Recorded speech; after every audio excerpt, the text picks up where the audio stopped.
Thank you so much, David. Thank you. That is why we need English literature and English literature teachers. Well, I'm sorry, I'm sort of dumbfounded. And by the way, talking about Mao, I was just reminded by something Joseph Brodsky said. He said, Lenin, Stalin, Mao, they were all literate. Mao even composed some poems. But what these men all had in common was that their hit list was longer than their reading list. I think that is really, appropriate to talk about here. But what I was thinking about was that every time I come to a place like this, I think that one of the best things about your books is the connections they make. And they connect you to people you're connected to, not because of where you're born, not because of the necessities of your job, or because you need funding, or whatever else is it that necessitates for us to connect to people. They connect you to people who genuinely share the same passions and dreams.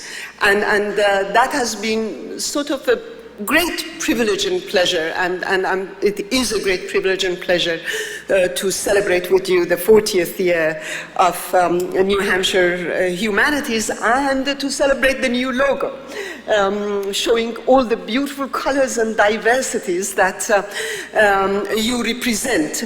I also wanted to, among the connections that I met just today, and it feels as if I've known them forever and ever, apart from you, sir,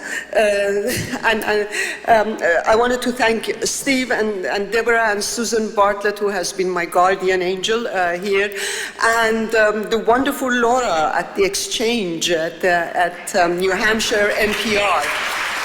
It was really amazing. And I do know that I'm sort of have to be very much on time because of the fact that there's the Democratic debate going on tonight. I have to warn you that last year, around this time, I was at Louisville, Kentucky, and competing with Mitch McConnell. And he won, whatever that means. To each of you. So I thought this afternoon, actually, the thought came to me that since we're all awaiting this debate, and by the way, Wolf Blitzer told us that Donald Trump is going to be tweeting, he's going to be participating in the debate through his tweets. So it's going, I hope half of you won't leave right now to go and be entertained. But at any rate, what I wanted to say is that because of the fact that tonight is very apt to talk about the idea of citizenship, and I thought that it would be a great idea to talk about the idea of citizenship and humanities, and I wanted to sort of share with you some of my experiences in the two real republics that I have called home. One is a country named Iran that has now changed its, for the time being, to Islamic Republic of Iran, and the other, of course, is the country that so generously welcomed me and my family here, the United States of America. These are the two real republics, and I wanted to talk about my experiences there. But then there is another republic, and that is the republic I've discovered is the most reliable of all republics, because everything in life, everything we call home, can be taken away from us at the drop of an eye. And I learned that not just because of a war or a revolution. Just think of a hurricane or a tornado that all of a sudden rattles every single thing that made you feel secure, where the walls of your home become instruments of murder. So life in itself being so transient, we constantly need conclusive evidence that we have lived. And where better do you find this conclusive evidence that you have lived? Where better do you find this resistance, this constant resistance against the transience of life and absolutism of death than in the Republic of Imagination, be it art or music or literature or any other thing, area of human endeavor that has to do with our minds and with our hearts. And as you mentioned, one of the most important aspects of this republic is that in order to become a citizen, you need no ID cards because it transcends all the limitations that reality places in front of us. And we human beings do need spaces where we transcend those limitations, at least in our imagination. We transcend the limitation of geography, nationality, race, gender, class, and where it is the most democratic of all imaginations, because, and it even transcends time and space, because like a man named Dante can live side by side with a woman named Zora Neale Hurston, with a man named Auden, with a woman named Emily Dickinson, with a man named Rumi, with a woman named Toni Morrison, and there are communities of readers, millions and millions of readers from all parts of the world and all different backgrounds who have entrance to this republic. So if someone asked me, what are some of the manifestations, which places would be the manifestation of this Republic of Imagination, I would say a place like this would be the Republic of Imagination, because it does, when you talk about humanities, when you talk about areas of human endeavor, you don't have any boundaries. When you became members of New Hampshire Humanities, nobody asked you, I hope nobody asked you, whether you are a Republican or a Democrat, you know, whether you're a neocon or a liberal. This is a space where all of us, regardless of these limitations that we impose upon ourselves by day and night, and some of it is important to be imposed on us, is off limits. And we are all here as human beings. And we are all here to understand before we judge. And it becomes important. Any great general can tell you that in order, like every great writer can tell you, that you have to know each character in a story, even the villain. Because even the villain should have a voice, and even if you want to defeat someone or another nation or whatever you call it, you have to first understand them. So understanding and curiosity is the foundation of all humanities, as far as I'm concerned. That all citizens of the Republic of Imagination, whether they're writers or readers, they all have to have this basic instinct, basic, almost sensual desire to know. And that curiosity is so much part of our survival, not just as a democracy, but as human beings. Because, nowadays, unfortunately, our policymakers in education, the majority of them, have segregated humanities from what they call STEM, science, technology, and mathematics. Well, I'm sorry, using terrible language, especially to the British it would sound terrible, to say just bloody hell.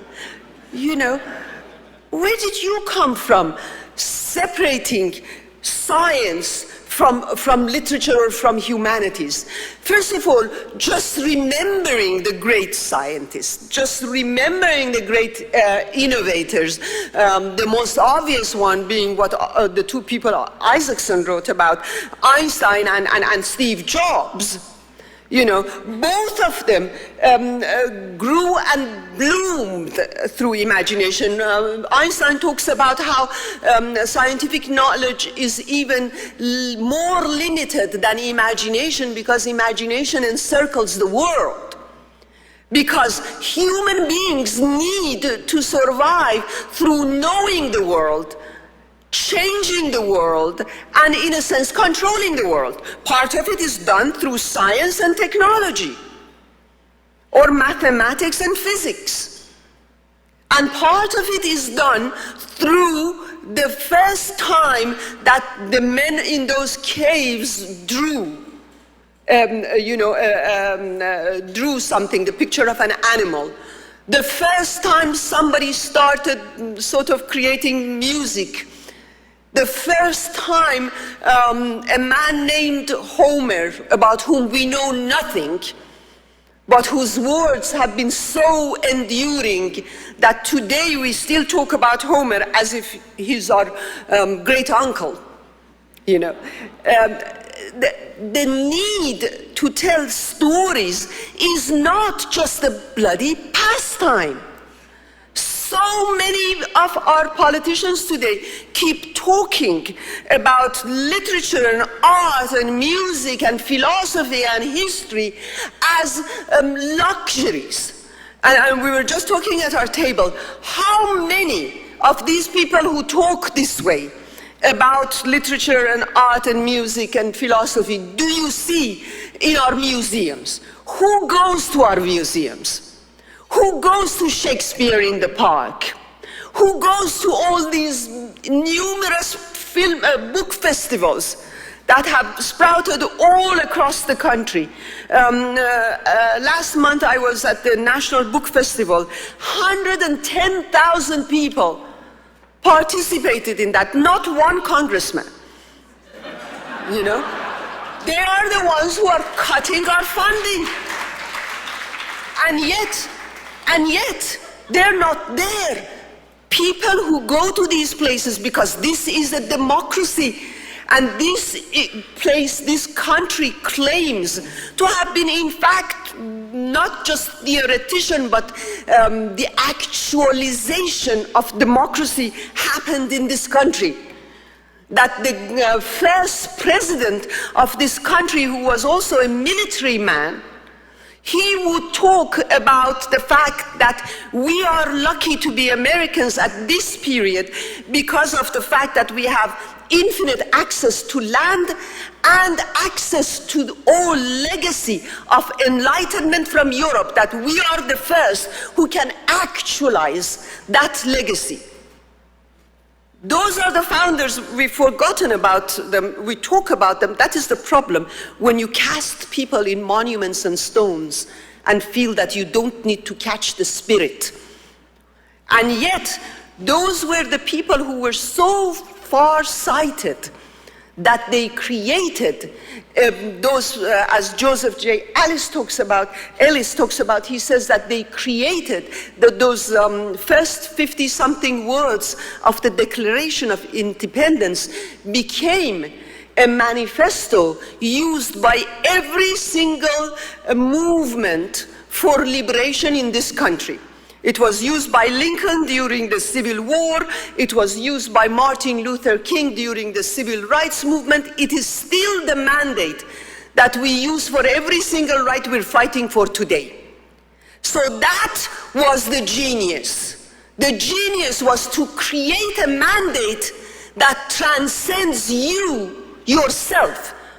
The whole paradox of what you were talking about, Jefferson, is in the fact that he owns slaves and he writes a mandate with which the former slaves now fight against it. And you know, we talk as if none of these mattered. So for me then, the Republic of Imagination is about curiosity, and curiosity always has risks. Even Bill Gates must remember the time he was, you know, not so very rich. All this mythology about these men all somehow lived in a garage. I don't know how that happened, but you know, the myth of the garage and the fathers of all sorts of weird things nowadays. But anyway, none of these people started by saying, oh, I want to be rich, I might as well discover Microsoft. You know, they were curious and they took risks And this was the kind of society that allowed them to take those risks. That this was the kind of country that was genuinely the land of opportunity, telling these young penniless men that, you know, come, you want to do something new? Here you are, we give you space. And that is how I feel this country specifically should really engage in being a genuine citizen of the Republic of Imagination. Now, as far as being sort of a citizen of Republic of Islamic Republic, I never became a citizen of the Islamic Republic. The whole point about it was that when I went back to Iran at the end of my studies in 1979, I mentioned it in one of my books that I felt home was not home anymore. And as Theodor Adorno, I quote, says, the highest form of morality is not to feel at home in your own home. The fact is that when we become too complacent about what home is and we feel that we now have got it, that is where the danger lies. And that is what happened to us in Iran. And you know, when I went back to Iran, everything that my parents and that country and what I knew from that country had taught me had disappeared. And a group of people had come to rule over us in the name of that country, in the name of the traditions, in the name of that religion, that were completely alien to me. You know, it was the most disoriented and anguished experience that I had to go through, feeling an exile in my own home. And I know that we don't have time to talk about all of this, and I want to get to America much faster. So I will be very brief, but unfortunately in this country and in the West, a place like Iran has been so maligned because you never hear the story of at least the 60 million out of 70. You know, how they live, that other Iran. Because the first thing a totalitarian mindset does, and that should be a lesson to us, is to take away our history and rewrite it. In order to legitimize who you are now, you have to rewrite and distort the past. The first thing that you confiscate is history. And then the first things that they attacked were, the first victims were women, minorities, and culture. They didn't attack engineering unless the engineers were fighting against them, and a lot of engineers were, in fact, fighting against them. But the first thing they did, the first year I went to teach at the University of Tehran, they had a cultural revolution a la Mao Zedong, and said that the West brings its poison into the minds of our youth through its culture, through the academia. So until right now, as I speak to you, humanities in Iran has been under constant attack. After the 2009 uprising in Tehran over the botched elections, the first thing that the leader, so-called supreme leader, said was that we have to close down. They closed down about, I think, 17 branches of humanities, because they said that is where the problem is. That is where the problem is. You know, and so when I went back home, a country who had the first constitutional revolution in Asia at the beginning of last century, a country that had fought for the constitutional rights, and the country where its women were so forward and progressive that Morgan Schuster, an American who came to Iran at the beginning of last century, in his book Strangling of Persia, talks about how women in Iran in a few years have made advances of centuries, you know, and you know, the rights that Iranian women fought for and obtained was not something that a Shah gave them so that an Ayatollah can take away from them. If you see Iranian women today standing up to this regime and refusing to comply, you have to go back to the history of their mothers and grandmothers and great-grandmothers. Iran had two ministers, female ministers, one minister for higher education who was also my old high school principal, who was executed by this regime for what they called corruption on earth and spreading prostitution, because she had changed the textbooks and had very advanced feminist ideas in the Iranian textbooks. And the second woman, who fortunately at that time was at the UN and was not in Iran and was on the death list, was Minister for Women's Affairs, the first woman to become minister, the second woman to become minister in the world after the French.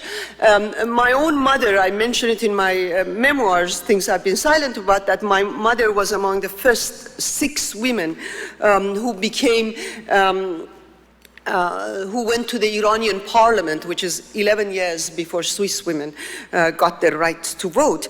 So you can imagine why knowledge becomes very important, because I was so amazed by the ignorance, by the level of ignorance, even at our universities, about countries like Iran or Turkey or Lebanon or all these other countries who have been fighting for the same rights. And every time people would look at me and I would talk about the laws, they would say, oh, but you're Western. And it's their culture. And that was the most condescending thing that they could say about women from that part of the world, and specifically, in my case, about the women from Iran. Because when this regime came to power, Iran had some of the most progressive laws about women.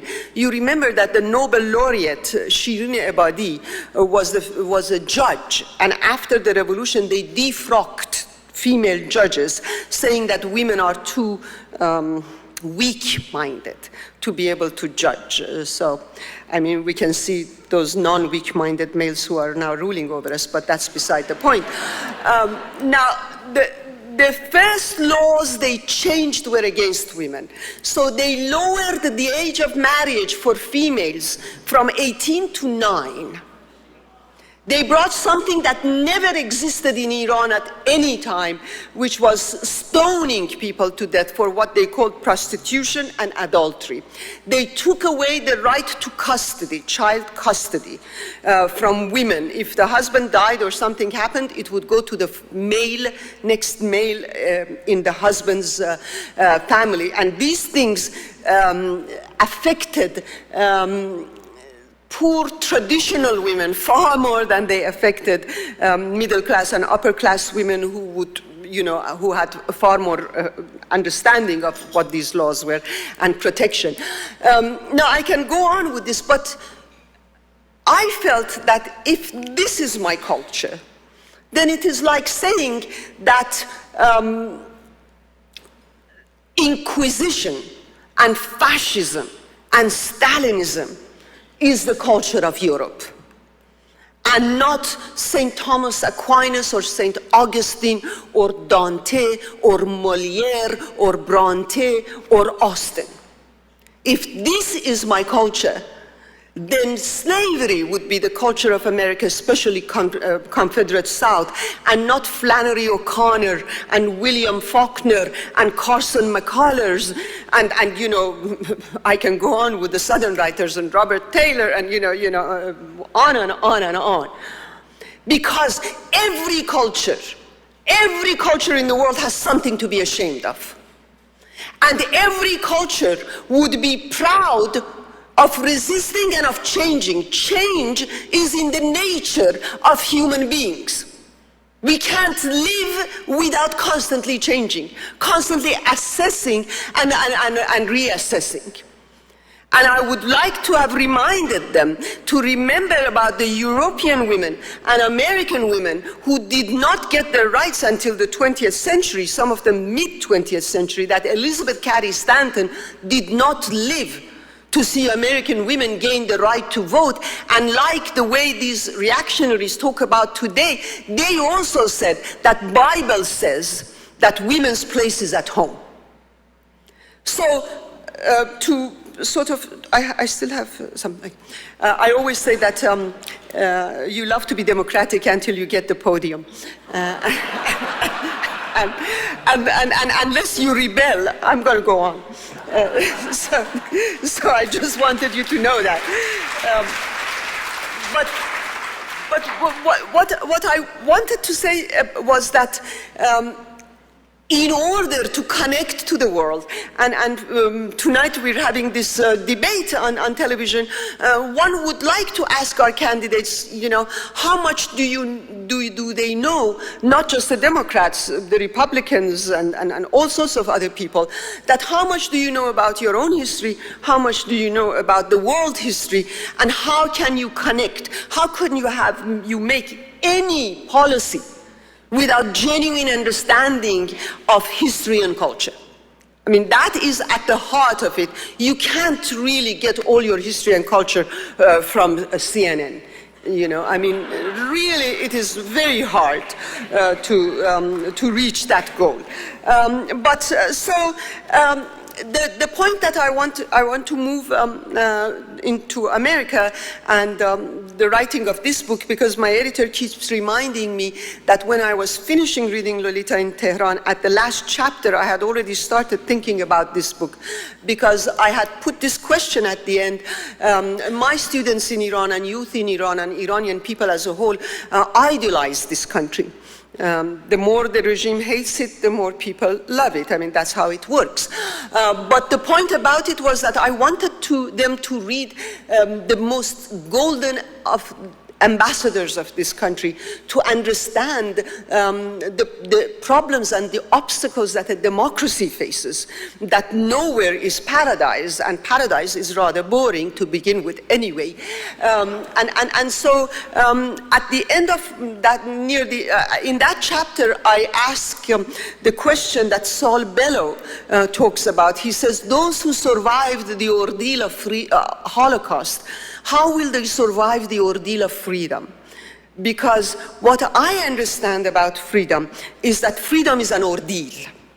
And freedom means responsibility. And you cannot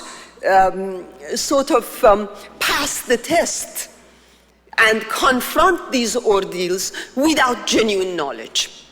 Without, like the great American hero, Huckleberry Finn, who used to have long thinks, who never took anything anybody told him at its face value. After every conversation, be it with that villain Tom Sawyer or Miss Watson or anyone, he would start thinking and deciding on his own. He thinks with his heart and he reflects. That is how I imagine, that sort of a knowledge be about. And when I came to America in 1997, the question of citizenship and what it means to be an American, of course, was on my mind. And I remember, I was telling this to you today, that one of the first things that got me really almost in tears was the discovery of the existence of the three endowments: National Endowment for Democracy, for the Arts, and for Humanities. I thought, my God, that is how it should be. These three endowments, each of them complements the other, because democracy at its best is multivocality and variety and all sorts of color and voices. And where do you go for this multivocality and color? And because it is full of variety, it is full of challenges. Because you constantly need to not just question the world, but pose yourself as a question mark. Because the world is questioning you. It's like Alice and the caterpillar. As soon as Alice tells the caterpillar, "Who are you?" the question is thrown back at her, "Who are you?" And that is what a great book does to you. Who are you? You know, so this got me excited. And I remember taking my children to the jewel in the eye of American culture and nation, which is the Smithsonian, and taking them to the basement and of Freer Sackler to show them how they did not miss Iran, that Iran, the best of Iran came with us, and the kind of country they have now, they now call home, respects that Iran. You know, if you go to Smithsonian, actually they have a permanent Freer Sackler exhibition about luxury in Sassanid. This is just pre-Islamic Iran. And what is amazing is the similarity of this art to the Greek and Roman art. I mean, you cannot tell the difference, even in terms of the women and the nakedness of these women. And I was telling them that, you know, here is your Iran, here is your China, here is your India. You go upstairs and there are whistlers and sacklers, and you know, the whole world, including the country of your birth, is represented here. This is the kind of country that I want to bring my children up in, you know, where would respect for the best achievements that this country and the world have to offer. So the whole idea then was also, what can I give this country? Because I believe that every immigrant, and I was reading your brochures, and where is Christine? You're sitting there. And I was reading you, I immediately recognized her because I was just reading about her, about all these, you know, all the immigrants who come to this country. And you know, each immigrant brings with himself or herself a gift. Because this is a country where I don't just become an American, I become an Iranian American. You know, you become an Asian American, you know, and all these people bring something of the alternative eye of their culture to this country and expand it and change it, and they themselves will be expanding and changing alongside of it. And I felt that with Iran, well, of course, Iranians, my father always told me that our country is a very ancient country. It goes back to 3,000 years ago. And we have been pillaged and conquered and destroyed so many times. And he said, what has kept this country going is its poetry. 10 minutes? Okay, that's enough. I will not tell you about Iranian poetry. No, but, and I felt that, well, I can bring that to people. The idea that when you go back 1,000 years ago and read the epic poet Ferdowsi, the women 1,000 years ago in these stories not only choose the men they want to marry, but they choose the man they want to make love to. And the essence of Persian poetry is wine, because in Zoroastrianism, which was before Islam came to Iran, wine was the essence of communion with God. We still celebrate the New Year on 21st of March, which is the beginning of Zoroastrian festival of spring. The names of month in our calendar are the names of Zoroastrian deities. Like, for example, I was born in the month of Azar, which also was the deity for fire. So, you know, we name our children after these. And there was a mixing and mingling of the new religion with the old one.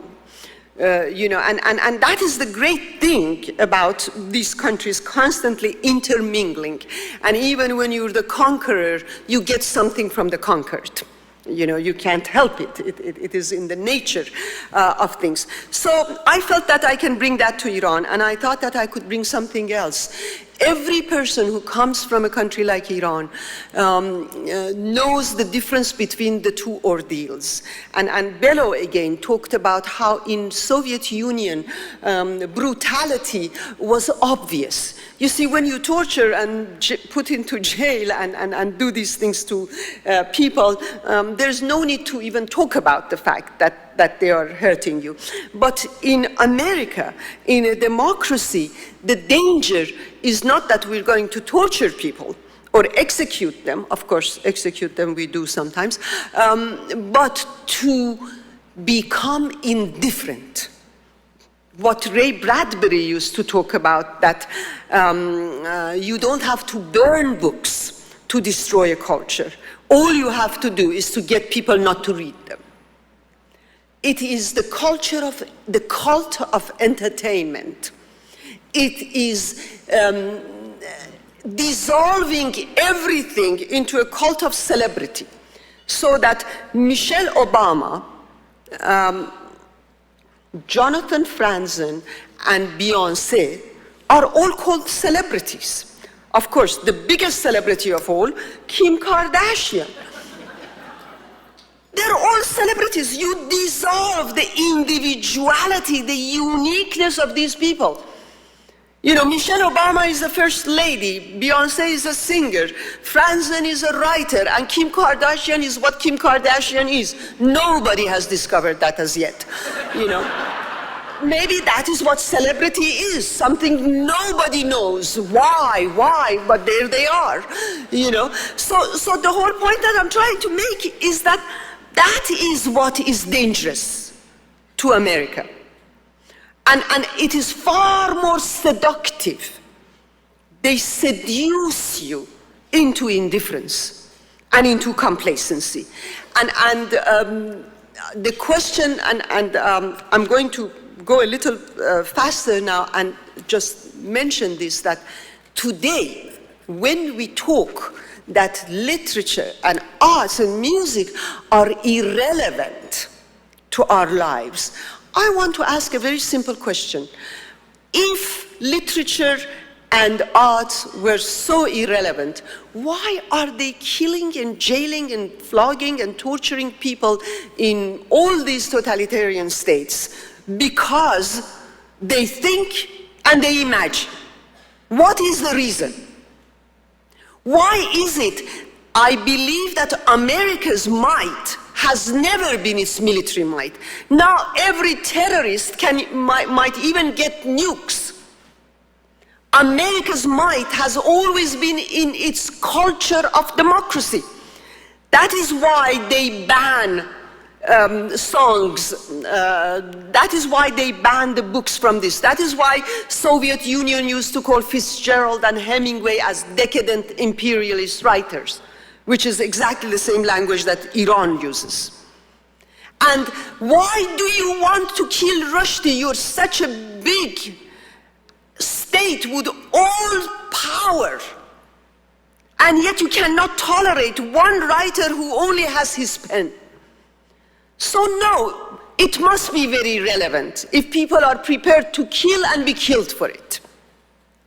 And it is relevant to us because I believe that we cannot become good citizens without imagination and thought. How could our children, in a consumer culture where from toothpaste to the candidates are constantly packaged and rebranded, make the right choice if he or she knows nothing about the history and culture of their own country? How could they do that? I mean, that is a very simple question. We have our presidential candidates who know nothing about the history of this culture. You know, so this is a serious problem. The system of education that is taking away from our public schools music and art and literature is committing one of the greatest crimes, I believe, against this culture and this great country. So, thank you. I'm going to end, I have 5 minutes. I'm going to end by sort of why I wrote this book that I wrote, because while I was thinking about becoming an American, I thought that, well, if I don't define what kind of an American I would want to be, somebody else will. And I also wanted to become an American when I started grumbling about America, because I believe real love is not when you're all lovey-dovey and say, oh, we're great, we're the greatest country in the world, we really are great. No, when you love a place, you worry about it. When you love a place, you want it to constantly become better.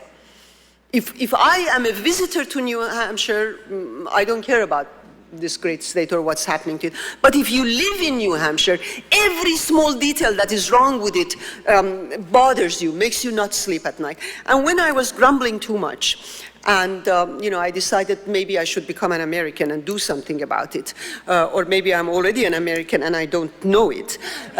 So that was how I became an American. And I want to end by saying that in order to become an American, I had to learn about the history.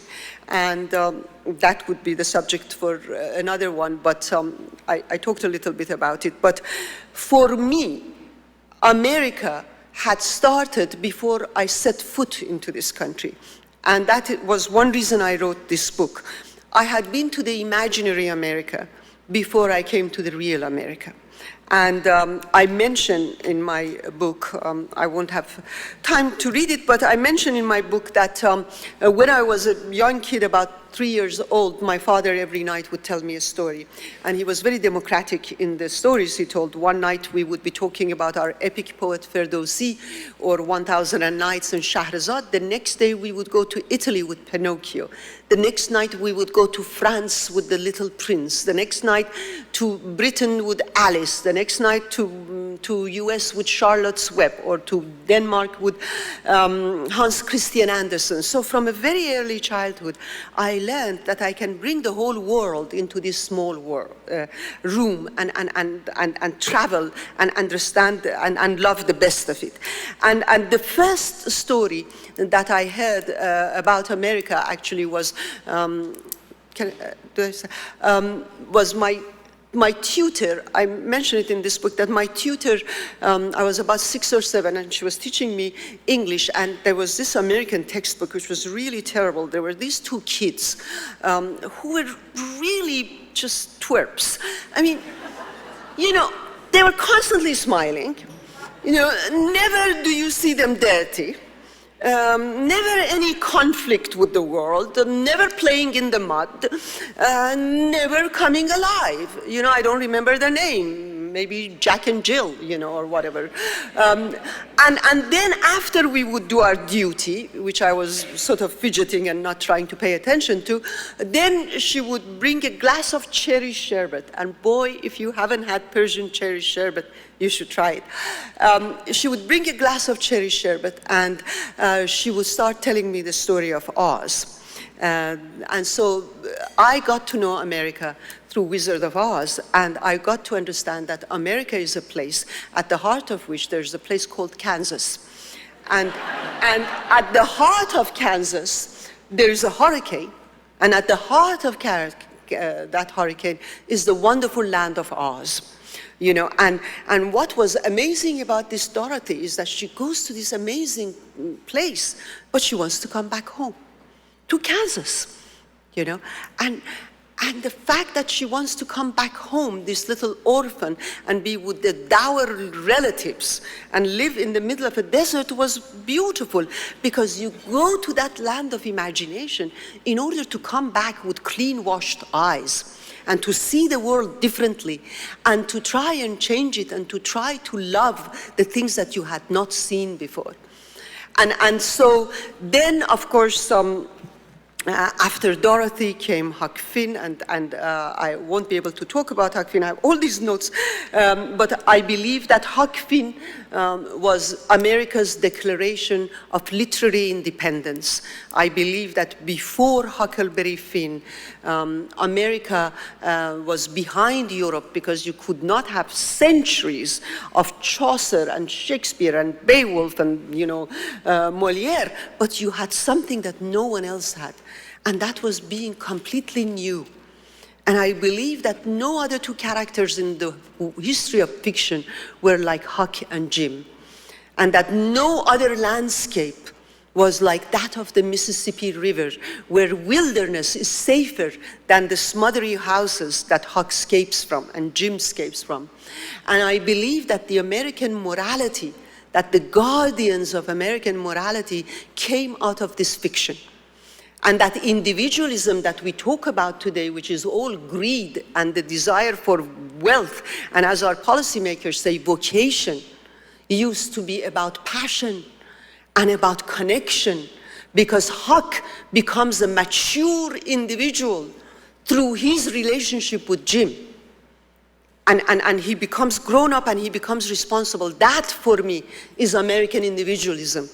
Connections, growing up through others, thinking about these relationships. So what I want to then say, and one more thing, apart from the American stories, one other thing really amazed me, and my children, I experimented with them later on, where I would have them watch old movies of Marx Brothers in order to know America. In my childhood, Tehran is still very cosmopolitan, and we would see movies from France, from Italy, from Egypt, Turkey, all over the world. And one of the things that always amazed me as a child was these American musicals. You know, you're very polite and you're sitting and carving your steak as you would do. And then maybe 2 minutes later, the whole place, everybody gets up and starts dancing and singing to one another, and then you go back and carve your steak and eat it. And I thought, oh my God, what a lovely whimsical place this is, where you can do these sort of things. So I want to end by saying that I learned that I cannot become a full citizen of America without becoming a full citizen of that imaginary America, where the founder of the great American novel, Mark Twain, said, patriotism is support for your country all of the time, and your government when it deserves it. I thought that that is the America that I want to be in. And I realized that the worst thing in America, the worst enemy of America, is conformity and complacency. That is what Huck Finn is all about. And each novel in this book I talk about are all about. Conformity is blindness. Blindness is the biggest crime in every great novel. The inability to see the other, to listen to the other, to touch the other, to feel the other. And so I want to end by saying that we'll all go to our homes and me to my hotel room and maybe watch the democratic elections. If I were there, the question I would put to the candidates would be reminding them of one evening when this little boy named Huck was sitting there thinking that if he doesn't give up a runaway slave, he will go to hell. And if you remember, he believes that he would go to hell. And he's thinking about it. He writes a letter giving Jim up. And then he says, I remembered Jim. And he goes through all the times he had spent with Jim, that Jim is his true mate. And he says, my wayward heart wouldn't let me act according to my conscience. I will always be wicked. And he said, then I tore up that piece of paper and I decided I will go and free Jim because I'm just plain wicked. And I said, all right then, I'll go to hell. And I want to ask each candidate, Republican, Democrat, how many of them are prepared to go to hell, but to do the right thing? Because that is what a genuine citizen of this great country should be thinking about every moment of her or his life. Thank you.